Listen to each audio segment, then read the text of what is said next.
दोस्तों मेरे चैनल को सब्सक्राइब करें और बेल आइकन के बटन को दबाना ना भूलिए। अस्सलाम वालेकुम, मैं खवाजा तनवीर हाँ।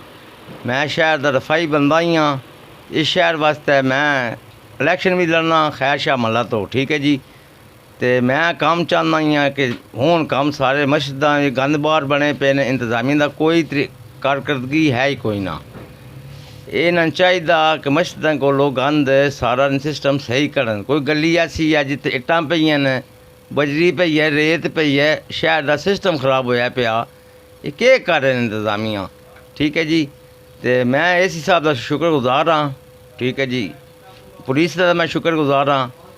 तो बाकी इन्हें चाहिए कि काम करन। तो असी नन मैं इलेक्शन ते खलोना, तो मैंने तुसी वोट दिता तो तुहाडी मेहरबानी, तुसी मेरी कारकर्दगी वेखसो तो इंशाल्लाह खुश हो सो। अगर तुसी मैं जिता ही हारा तो मैं तुहाडे नाल ही हाँ। जिते तुहाडा पसीना बासी उत्थे मेरा खून बासी। तुसी राती मैं 2 बजे भी उठा सो तो मैं इंशाल्लाह पहल उत्ते पहुँचा। तुसी बाद ही चलो मैं उत्ते पहल हो सा।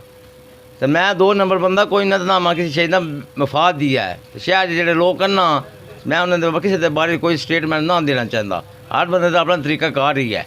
कोई के कर रहा, कोई के नहीं कर रहा, उसका अपना मसला। साडा ये सिर्फ ही बंदे हाँ, साड़ी शहर वास्ते जान भी हाजिर है। आपका मुकाबला बड़ा सख्त होगा उस महल्ले में, बड़े नामी ग्रामी जी कोई बात नहीं। बाद में मैं कहता हूँ 10 कैंडिडेट और खड़े हो जाए, हमने किसी को नहीं। भगवान का जो भी मैं कह रहा हूँ, मैं वोट मुझे लोगों ने देने हैं। मैं आप क्या सोचते हैं, इनको हरा देंगे? जी अल्लाह खैर करेगा इंशाल्लाह।